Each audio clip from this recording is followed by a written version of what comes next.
Hello student. Last lecture में मैंने आपको बताया था एसिड का डेरिवेटिव क्या होता है। ठीक है बच्चों, आज मैं कंटिन्यू करता हूँ उसके आगे जो भी चीज़ें वो मैं आपको बताता हूँ, और जो इंपॉर्टेंट रिएक्शन है अबाउट कार्बोक्सिलिक एसिड वो सारी बातें मैं आज डिस्कस करने वाला हूँ। ध्यान से देखेंगे बच्चों। एसिड डेरिवेटिव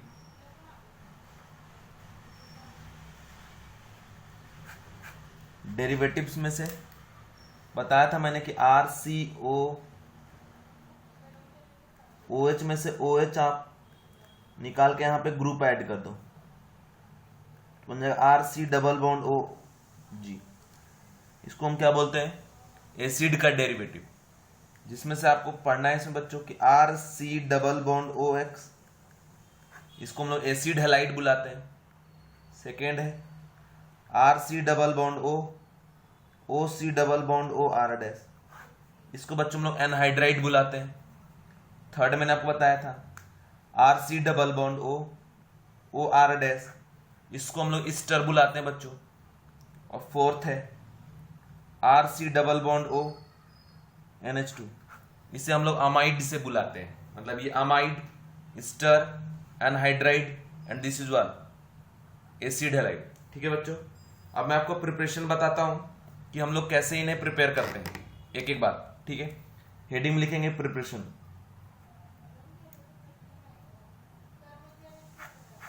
प्रिपरेशन फर्स्ट है कि हम आपको ये बता रहे हैं कि एनहाइड्राइड कैसे प्रिपेयर होता है। तो बच्चों ये है कि R C double bond O H acid ले लीजिए, उसको एक और एसिड से रिएक्ट करा दीजिए ओ एच से, और इसको हीट कर दीजिए। जैसे आप हीट करेंगे तो H2O बाहर जाएगा यहाँ से और बन जाएगा R C double bond O C double bond O R, जिसको हम लोग क्या बोलते हैं बच्चों? एनहाइड्राइड। अगर इस एनहाइड्राइड में आप ऐड कर देते हैं H plus in presence of H2O, मतलब एसिडिक हाइड्रोलिसिस करा देते हैं, तो ये वापस से कार्बोक्सिलिक एसिड में कन्वर्ट हो जाएगा। ठीक है, सेकेंड कंडीशन आप देखिए।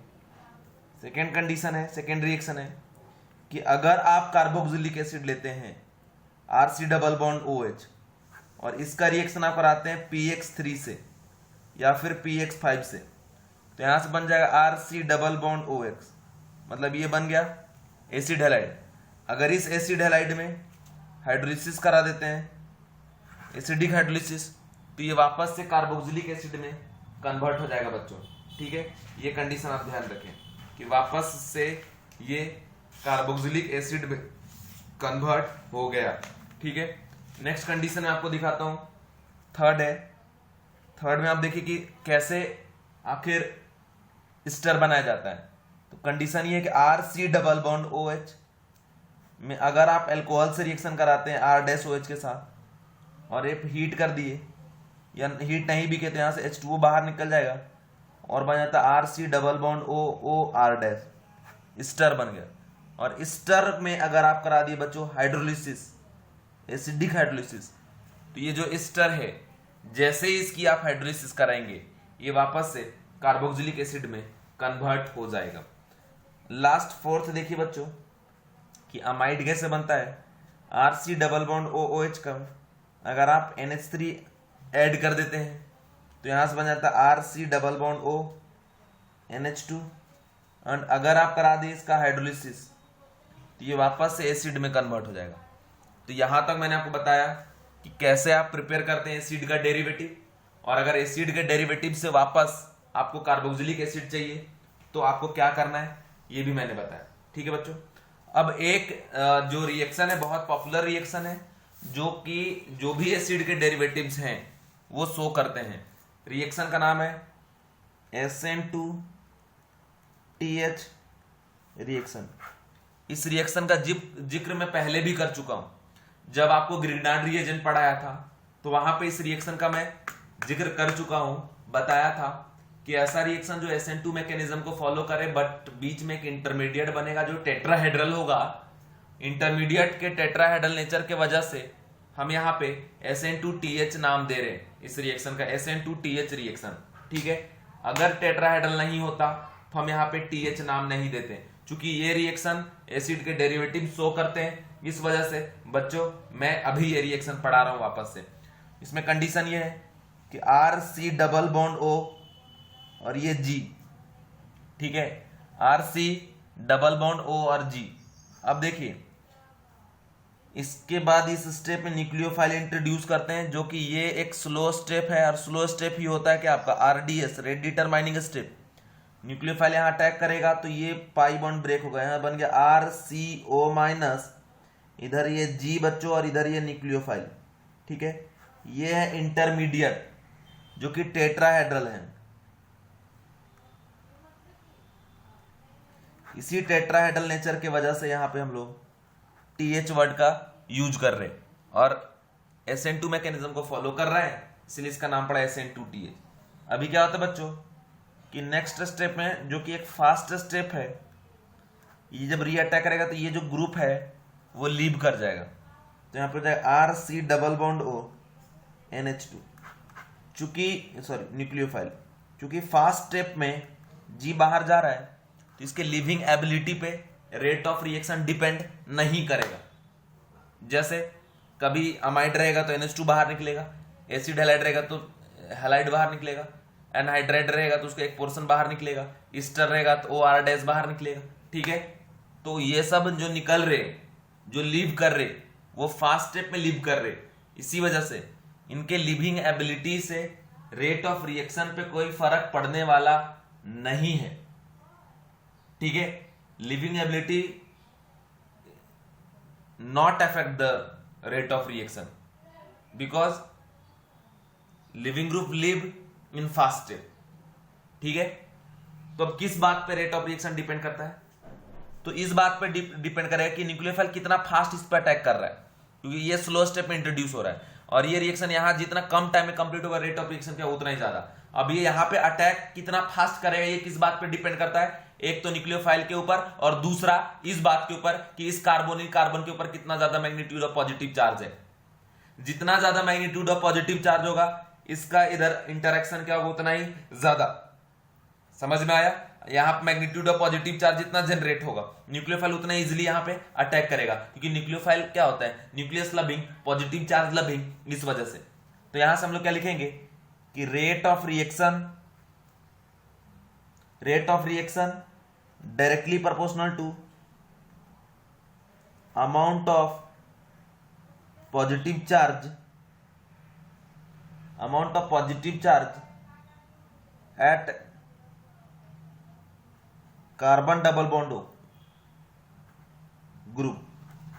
जितना ज्यादा पॉजिटिव चार्ज इस कार्बन पे जनरेट होगा उतना ही फास्ट अटैक होगा और उसका रेट उतना ही ज्यादा होगा। अब देखिए, जैसे डेरिवेटिव लेंगे तो क्या लेंगे? RC डबल बॉन्ड OX या फिर RC double bond O, OC double bond OR, या फिर आप लेंगे RC डबल बॉन्ड OR, या फिर आप लेंगे RC double bond O NH2, ठीक है। यहां पर आ जाइए, ये वाला सेक्शन सभी में कॉमन है, ठीक है। यहां पे X लगा हुआ है जो कि -I और +M दोनों शो करता है, और इसका -I ज्यादा पावरफुल होता है हेलोजन का कंपेरेबल टू +M। ये -I और +M दोनों शो करता है, बट +M ज्यादा पावरफुल है -I से, ठीक है। और इसका भी +M ज्यादा पावरफुल होगा -I से, और इसका भी +M ज्यादा पावरफुल होगा -I से। तो देखिए, -I इफेक्ट के वजह से ये जो हेलोजन है, ये जो हैलाइड है, यहाँ मैग्नीट्यूड ऑफ पॉजिटिव चार्ज क्या करेगा? बहुत ज्यादा इंक्रीज कर देगा, और मैग्नीट्यूड यहाँ सबसे ज्यादा due to this halogen, because -I effect powerful comparable to +M। So यहाँ पे मैग्नीट्यूड ऑफ पॉजिटिव चार्ज ज्यादा रहेगा, तो न्यूक्लियोफाइल के अटैक करने का, इंटरेक्शन का टेंडेंसी यहाँ पे क्या है? सबसे ज्यादा। तो ये ऑब्जर्व हुआ, इस वजह से सबसे ज्यादा रेट ऑब्जर्व हुआ एसिड हैलाइड में, फिर एनहाइड्राइड, और फिर ईस्टर, और सबसे कम बच्चों किसमें हो रहा है? अमाइड में, ठीक है। तो ये चीज आप ध्यान रखना, हमेशा ध्यान रखना, क्लियर। अब एक और इंपॉर्टेंट बात आपको मैं बताने जा रहा हूं, एक इंपॉर्टेंट रिएक्शन जो बहुत ही ज्यादा इंपॉर्टेंट है, और इस टाइप के प्रॉब्लम एग्जाम में आ रहे हैं, ठीक है, आ चुके हैं। कंडीशन क्या है वो जरा देख लो। कंडीशन ये है कि हमेशा याद रखिएगा कि जब भी रिएक्शन कोई होता है और रिएक्टेंट से प्रोडक्ट बनता है तो वो रिएक्शन फिजिबल होगा तभी प्रोडक्ट बनेगा, और कोई रिएक्शन तभी फिजिबल होता है जब रिएक्शन स्ट्रॉन्ग से वीक पे जाता है। कभी भी वीक से स्ट्रॉन्ग नहीं बन सकता। जैसे स्ट्रॉन्ग एसिड है तो बाद में प्रोडक्ट में वीक एसिड हो सकता है, स्ट्रॉन्ग बेस है तो वीक बेस हो सकता है। ठीक है, तो अब एक चेन ऑफ रिएक्शन मैं आपको बताता हूं, जरा गौर से देखिएगा। यहां पे कंडीशन कैसे हमने ले लिया, RC double bond OCl acid halide, इसका रिएक्शन हम करा रहे बच्चों R' double bond O OH के साथ। इस बार ये जो लिए हमने एसिड वो खुद बिहेव कर रहा है एज ए न्यूक्लियोफाइल। मानता हूं ये एसिड है, इसके पास H+, लेकिन अभी न्यूक्लियोफाइल की तरह ट्रीट कर रहा है। यहां पे ये अटैक कर रहा है, यहां अटैक करेगा तो ये पाई बॉन्ड टूटेगा, फिर जब ये अटैक करेगा Cl बाहर जाएगा, यहां Cl बाहर जाएगा, इस O से H बाहर जाएगा, तो यहां प्रोडक्ट बनेगा RC double bond O OC double bond O, और क्या बना R', साथ में बनेगा बच्चों HCl। ठीक है, तो देखिए यहां से हम यहां गए तो ये जो एसिड है और ये भी एक एसिड है, इन दोनों में ज्यादा पावरफुल एसिड कौन है, HCl, और ये लेस एसिडिक है।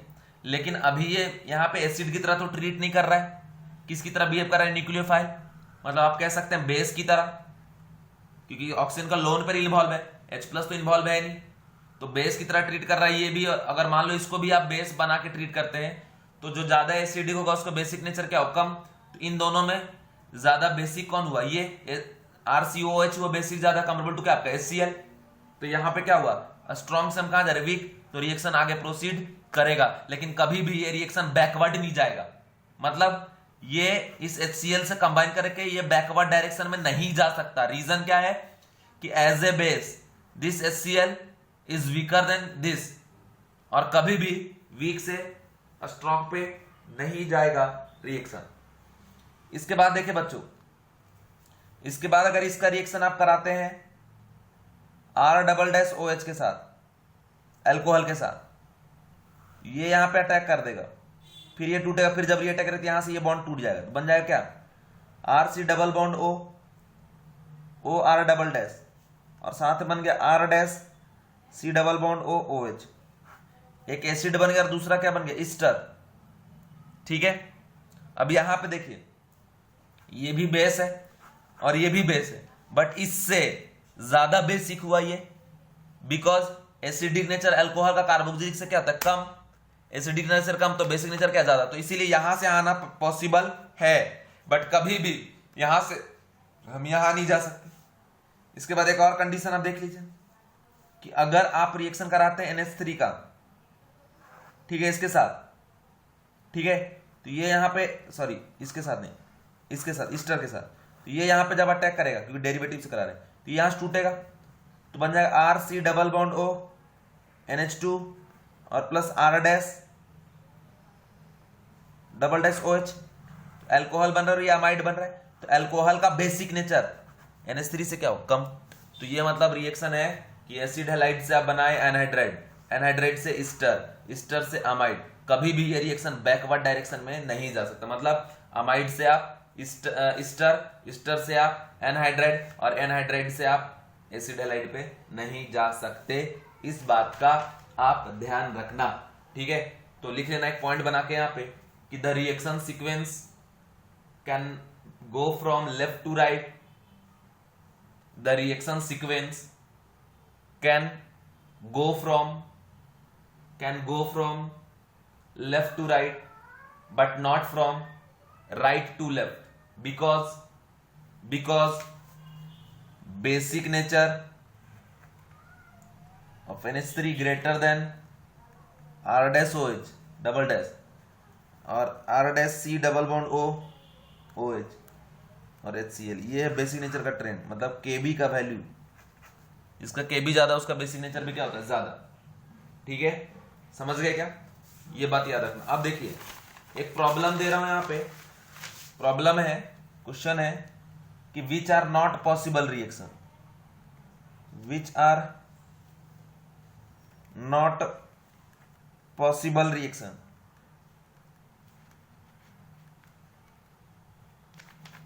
कौन सा रिएक्शन पॉसिबल नहीं है, ठीक है। ऑप्शन देखिए यहाँ पे ए है RC डबल बॉन्ड OCl और इसका रिएक्शन है R डैश OH के साथ, ठीक है। और यहाँ प्रोडक्ट दिया RC double bond OR dash और प्लस HCl। तो ये पॉसिबल है, क्यों कि ये बेस इससे ज़्यादा पावरफुल है, ठीक है। और राइट लेफ्ट टू राइट हम लोग जा सकते हैं बट राइट से लेफ्ट नहीं जा सकते, इसलिए ये पॉसिबल है। बी ऑप्शन में देखिए RC double bond O NH2 का रिएक्शन अगर R डैश OH के साथ कराएं और यहाँ दे दिया RC double bond OR dash और प्लस NH3, तो ये पॉसिबल नहीं है रिएक्शन। तो ये आंसर होगा इसका, क्यों? क्योंकि अल्कोहल इससे लेस बेसिक है और लेस बेसिक से स्ट्रॉन्ग पे जा ही नहीं सकता, ठीक है। और वैसे भी देखिए इस सीक्वेंस में जो हमने आपको बताया उसमें जो एनहाइड्राइड है, मतलब ईस्टर के बाद कौन आया था? अमाइड आया था। अमाइड से हम प्रोसीड नहीं कर सकते, अमाइड से कुछ भी नहीं बना सकते, ठीक है। तो ये नॉट पॉसिबल रिएक्शन है। सी में देखिए यहां भी दिया हुआ RC double bond O C double bond O R और HCl का यूज करके RCOCl, ये भी नॉट पॉसिबल है, क्यों? कि HCl का यूज करके हम यहां जा ही नहीं सकते, इससे इसका फॉर्मेशन कर सकते बट इससे इसका नहीं कर सकते। डी में देख लीजिए यहां दिया RC double bond OR dash ROH का यूज करके RC double bond OC double bond OR dash, ये भी नहीं बनेगा, इसलिए ये भी नॉट पॉसिबल। बिकॉज एनहाइड्राइड से ईस्टर तो बना सकते हैं, ईस्टर से एनहाइड्राइड नहीं बनेगा। वो सीक्वेंस जो बताएं उसको ध्यान से देख लेना, ठीक है। तो ये कंडीशन जो बता दी बच्चों, इनको आपको ध्यान रखना है। अभी नेक्स्ट टॉपिक है, मैं बात करने जा रहा हूं अबाउट ईस्टर। और ईस्टर बनाने वाली एक रिएक्शन है, उस रिएक्शन का नाम है स्टर्टिफिकेशन रिएक्शन या स्टेरिफिकेशन रिएक्शन के नाम से हम लोग जानते हैं, ठीक है बच्चों। तो ये आपको मैं अभी पढ़ाने वाला हूं कि स्टेरिफिकेशन रिएक्शन क्या होता है। तो हेडिंग में आप लिखेंगे पहले ईस्टर, ईस्टर्स, ठीक है। और इसमें स्टेरिफिकेशन रिएक्शन,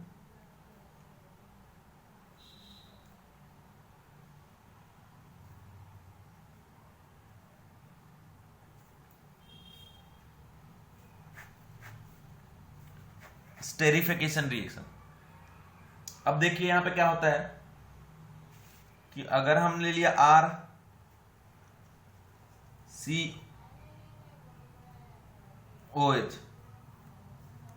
और साथ में R डैश OH और यहां पे ले लिया हमने बच्चों कंसंट्रेटेड H2SO4 जो स्मॉल अमाउंट में, बहुत ज्यादा नहीं, स्मॉल अमाउंट। तो यहां पे बनता है RC double bond OR dash plus H2O। और ये जैसे बनेगा ना H2O, इसको इमीडिएटली यहां से रिमूव कर लो। क्यों? क्योंकि मैंने आपको बताया है कि अगर ईस्टर में हाइड्रोलिसिस कराओगे तो वापस से वो एसिड में कन्वर्ट हो जाएगा, इसलिए साथ में जो बाय प्रोडक्ट बन रहा है H2O उसको आप फटाफट यहां से रिमूव कर लीजिए। फास्ट रिमूव करेंगे तो फिर कोई प्रॉब्लम यहां नहीं है, फिर ये यहीं पे प्रोडक्ट आपको मिल जाएगा। अब यहां बहुत सारा क्वेश्चन जनरेट होता है। क्वेश्चन क्या है कि भैया इस कार्बन के पास 2 ऑक्सीजन, अल्कोहल के पास 1 ऑक्सीजन, तो ये जो ईस्टर में है यहां 2 ऑक्सीजन में से क्या ये दोनों ऑक्सीजन कार्बोक्सिलिक वाला है या 1 oxygen arises from carboxylic and 1 oxygen arises from alcohol? कहां से आ रहा है, क्या आ रहा है, कैसे समझेंगे? मैं क्या समझाना चाह रहा हूं, मैं आपको ये बताना चाह रहा हूं कि जैसे ये दोनों जब रिएक्ट किया तो इधर से क्या बना, ईस्टर। तो पूछ मैं ये रहा है, या क्वेश्चन आपसे ये पूछा कि भैया पहले तो इस वाटर के बारे में लिख लो, remove immediately otherwise hydrolysed the product, otherwise hydrolyse the product. उसके बाद यहां देखो क्वेश्चन ये कि इस ईस्टर में जो 2 ऑक्सीजन है, ये दोनों ऑक्सीजन इस कार्बोक्सिलिक का है या 1 कार्बोक्सिलिक और 1 अल्कोहल का, ठीक है। इसको कैसे पहचानेंगे उसके लिए मैं आपको मेथड बता रहा हूं। तो ये तो कंडीशन याद रखना कि carboxylic plus alcohol, concentrated H2SO4, a small amount, then anhydride, ठीक है। अब इसके मैकेनिज्म जो हम आपको पढ़ाने जा रहे हैं बच्चों, दो टाइप का मैकेनिज्म है इसका, ठीक है, टू टाइप ऑफ मैकेनिज्म। तो हेडिंग में लिखेंगे मैकेनिज्म, मैकेनिज्म इसमें है फर्स्ट में type one mechanism, type one mechanism. इसमें कंडीशन है इफ कार्बोक्सिलिक एसिड क्या R C double bond O O H, और यहां पे है आर डैश ओ एच। पहचानने के लिए कि ऑक्सीजन स्टर में अल्कोहल का जा रहा है कि नहीं जा रहा है, इसको हम ले लेते हैं आइसोटोप 18। अगर इसका जाएगा तो O18 से दिखाएंगे तो पहचान में आ जाएगा। If R is equal to 1 degree 2 degree और 3 degree, then R dash is equal to either 1 degree और 2 degree, R dash not equal to 3 degree. ये चीज ध्यान रखें, ठीक है। तब की मैकेनिज्म बता रहा हूं। टाइप 1 में कैसा है कि R is equal to 1 degree 2 degree और 3 डिग्री, मतलब कार्बोक्सिलिक के साथ जो R है वो 1 डिग्री 2 डिग्री 3 डिग्री कुछ भी हो जाए कोई दिक्कत नहीं है, लेकिन अगर अल्कोहल के साथ जो R डैश है वो 1 डिग्री या 2 डिग्री होना चाहिए, कभी भी 3 डिग्री नहीं होना चाहिए, ठीक है। कार्बोक्सिलिक के साथ जो R है वो 1 डिग्री हो 2 डिग्री हो या 3 डिग्री, बट जो अल्कोहल के साथ R डैश है वो या तो 1 डिग्री होना चाहिए या 2 डिग्री, वो 3 डिग्री नहीं होना चाहिए, ठीक है बच्चों। तो अब कंडीशन यहां देखें क्या है। कंडीशन ये है कि जैसे आपने ले लिया RCOOH, तो एसिड जो ले रहे कंसंट्रेटेड वो देगा इसको H+, तो ये जो है दोनों ऑक्सीजन के पास लोन पर है तो ये इसको होल्ड कर लेता है, और यहां बनता है R डबल बॉन्ड OH, इस पे आ गया पॉजिटिव चार्ज और इधर से क्या है OH। इसके नेक्स्ट स्टेप में R dash OH O18 alcohol वो यहां पे अटैक करता है तो ये पाई बॉन्ड ब्रेक हो जाता है, तो यहां से हो गया RCOH OH OHR, इस पे पॉजिटिव चार्ज और ये 18 वाला है। अब आपको बहुत अच्छे से पता होगा कि एक कार्बन पे 2 OH ग्रुप नहीं रहते, तो ये OH और ये H मिलके H2 बन के बाहर चला गया और ये ऑक्सीजन से H+ बाहर चला गया, तो यहां प्रोडक्ट क्या हो गया RC double bond O O18 and R dash. तो यहां से क्या प्रूफ हुआ कि स्टर में जो O है वो एक क्या है O18 और एक O, मतलब अगर टाइप 1 के थ्रू आप स्टर का फॉर्मेशन करते हैं तो स्टर में एक ऑक्सीजन जा रहा है फ्रॉम अल्कोहल एंड एक ऑक्सीजन जा रहा है फ्रॉम व्हाट कार्बोक्सिलिक एसिड, ठीक है। तो ये कंडीशन आप ध्यान रखें, लेकिन इसमें ध्यान रखें if R is equal to 1 degree 2 degree और 3 degree and R dash equal to either 1 degree और 2 डिग्री, वहां पे हम 3 डिग्री का बिल्कुल भी यूज नहीं करेंगे, ठीक है, तब जाके ये कंडीशन वैलिड है, ठीक। तो ये बात मैंने बता दिया। तो टाइप 1 के मैकेनिज्म में क्या बात आया आउटपुट कि टाइप 1 के मैकेनिज्म में स्टर में जो R डैश और C के बीच में बॉन्ड है वो अल्कोहल के ऑक्सीजन के थ्रू बॉन्डिंग है, ठीक है बच्चों। तो ये बात भी आप ध्यान रखना। चलिए अभी मैं आपको टाइप 2 बता रहा हूं मैकेनिज्म का कि वो कैसा है और वो क्या है, ठीक है। टाइप 2 में है कि if R is equal to 1 degree 2 degree और 3 डिग्री कुछ भी, but R dash exact equal to 3 degree, इसके अलावा और कुछ भी नहीं, ठीक है। मतलब अल्कोहल के साथ जो अल्काइल है वो 3 डिग्री और कार्बोक्सिलिक के साथ जो R है वो 1 डिग्री 2 डिग्री 3 डिग्री कुछ भी हो सकता है, ठीक है। तो देखिए क्या है, मान लीजिए हमने CH3C CH3 OH 18, इस बार H+ जो मिल रहा है एसिड से इसको ये होल्ड कर लेगा और बन गया CH3 CCH3 ठीक है। और ये स्टेप आपका स्लो होता है OHH, ये फास्ट स्टेप है। उसके बाद यहां से जब H2O बाहर निकलेगा तो ये होता है स्लो स्टेप, SN1 मैकेनिज्म को फॉलो करेगा। तो आ गया CH3 पॉजिटिव चार्ज, ठीक। एक बात और बच्चों याद रखना, जो टाइप 1 का मैकेनिज्म मैंने आपको बताया ना उसमें एक कंडीशन है। टाइप 1 के मैकेनिज्म में कंडीशन ये है कि अगर ये R कायरल है और ये R भी कायरल है तो दोनों की कायरलिटी मेंटेन रहेगी। मतलब रिएक्टेंट में अगर इस R का कॉन्फ़िगरेशन S है तो अभी भी S होगा, पहले अगर R है तो अभी भी R होगा। अगर इसका कॉन्फ़िगरेशन रिएक्टेंट अल्कोहल केस में R है तो यहाँ भी R, अगर वहां S तो यहाँ भी S, क्योंकि इनमें कोई रिएक्शन नहीं हो रहा है। रिएक्शन में ये R डैश या R पार्टिसिपेट नहीं कर रहा है, इसलिए इनके कॉन्फ़िगरेशन में कोई चेंजेस नहीं आता। ठीक है, तो ये बन गया।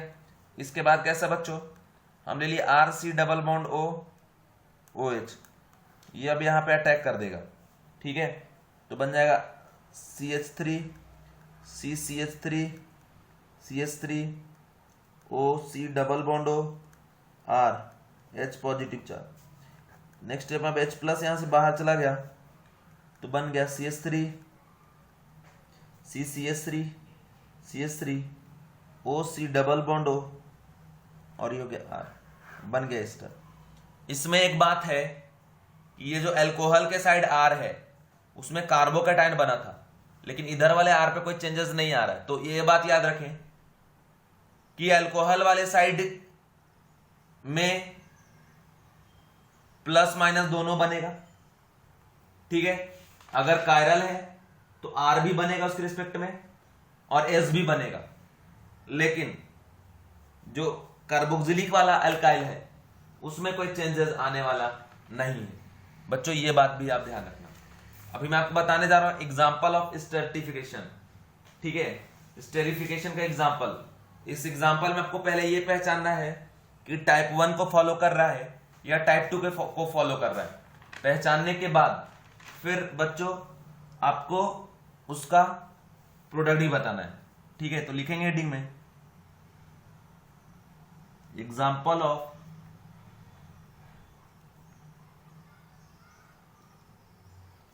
स्टेरिफिकेशन।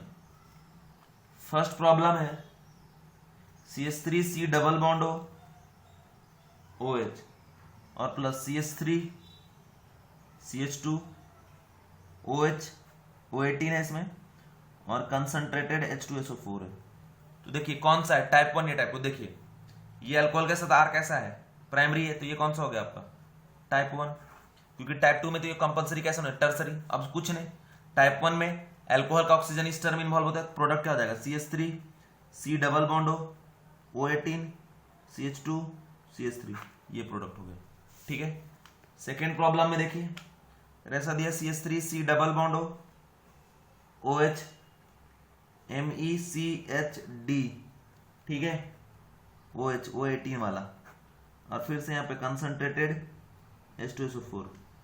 ठीक है, तो अब देखो यहाँ पे भी ये कैसा है, प्राइमरी, तो कौन सा फॉलो करेगा, ये टाइप 1। और टाइप 1 में अगर कायरल है तो कायरलिटी पे कोई फर्क नहीं पड़ेगा। तो ये तो कायरल है लेकिन ये कायरल है और इसका कॉन्फ़िगरेशन क्या है 1 2 3 S है। तो आपको प्रोडक्ट भी उसी हिसाब से बनाना पड़ेगा कि प्रोडक्ट में इस कार्बन का कॉन्फ़िगरेशन S आए।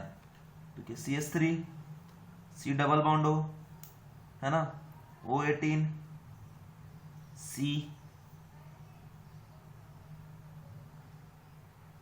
D H Me। देखिए ये 1 2 3, इसका भी क्या आया yes। 180 डिग्री से इसको मतलब इवन नंबर ऑफ स्विचिंग कराना पड़ा। ठीक है, ये ध्यान रखिए। प्रॉब्लम नंबर 3 में देखिए इसमें दिया है CH3 C double bond O OH, इसका रिएक्शन हम करा रहे H O18 C Me। देखिए कैसा है 3 डिग्री और ये कैसा है सुपर प्राइमरी इसको कह सकते हैं। तो H2SO4 यहाँ पे हम ले रहे हैं, तो किसको फॉलो करेगा टाइप 2 को। ठीक है, तो प्रोडक्ट क्या आ जाएगा, टाइप 2 में ये ऑक्सीजन इन्वॉल्व नहीं होता। तो CH3 C double bond O OC Me this is our product. ठीक है, बात समझ में आया, तो ये कंडीशन भी आप ध्यान रखें। इसके बाद आप देखिए यहाँ पे, इसके बाद एक आखिरी प्रॉब्लम बता रहे हैं। फोर्थ प्रॉब्लम है CH3 C double bond OH, इधर तो कायरलिटी है नहीं, HO18 CMe PHET।